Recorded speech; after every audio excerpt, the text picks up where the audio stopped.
வணக்கம்.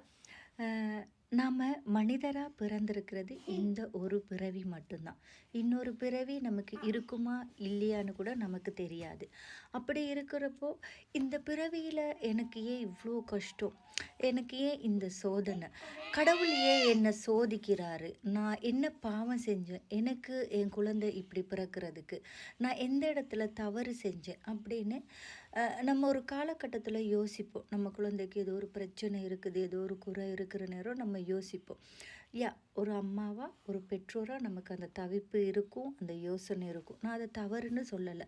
ஆனால் அதையே யோசிச்சுக்கிட்டே இருக்கிற நேரம், நம்மளை நாமளே குறை சொல்கிற நேரம், நம்மளே குற்றம் கடிஞ்சிக்கிட்டே இருந்தோம்னு சொன்னால் நம்ம குழந்தையோட வளர்ச்சியில் நம்மளால் அவதானம் செலுத்த முடியாமல் இருக்கும். நம் குழந்தைக்கு ஏதோ ஒரு அவதான பிரச்சனை இருக்கும், அவதான குறைபாடு இருக்கலாம். ஸோ அதைத்தான் நம்ம நிவர்த்தி செய்யணும், அதை சரி செய்யணுமே ஒழிய நம்மளை கடிஞ்சிக்கிட்டே இருந்துட்டோம்னா நம்மளால் நம்ம குழந்தை மேலே ஃபோக்கஸ் பண்ண முடியாமல் இருக்கும். அப்புறம் கொஞ்ச நாள் போன பிறகு அவங்க வளர்ந்துட்டாங்க, வயது கொஞ்சம் போயிருச்சு அப்படின்ன பிறகு அவங்கள ஐயோ ஒன்றும் செய்ய முடியலைன்னா அப்போவே செஞ்சுருக்கணும், நான் 2 வயசுலேயே எனக்கு தெரியும், 3 வயசுலேயே எனக்கு தெரியும், என் குழந்தை இப்படித்தானே எனக்கு தெரியும், நான் அப்போவே செஞ்சுருக்கலாமே, நான் அப்போவே இதை கொடுத்துருக்கலாமே, ஐயோ நான் மிஸ் பண்ணிட்டேனே, ஐயோ நான் இதை விட்டுட்டேனே அப்படின்ற ஒரு குற்ற உணர்வு திரும்ப உங்களுக்குள்ளே வரும். ஸோ வாழ்க்கை முழுக்க குற்ற உணர்வை யோசிச்சியே நீங்கள் டைமை கடத்துறீங்க, காலத்தை கடத்திக்கிட்டே இருக்காமல் ஒரு இடத்துல கண்டுபிடிச்சிட்டிங்க, பிள்ளைக்கு பிரச்சனை இருக்குது, ஓகே அந்த இடத்துல எனக்கு ரொம்ப அழணும் போல் இருக்குது, கதறணும் போல் இருக்குது, என்ன நானே குற்றம் சாட்டிக்கணும் போல் இருக்குது அப்படின்னா செய்யுங்க, தவறே இல்லை.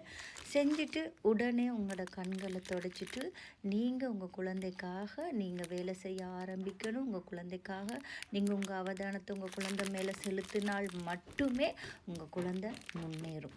உங்கள் குழந்தையோட வளர்ச்சியில் உங்கள் குழந்தையோட எதிர்காலத்தில் ஒரு நல்ல மாற்றத்தை கொண்டு வரலாம்.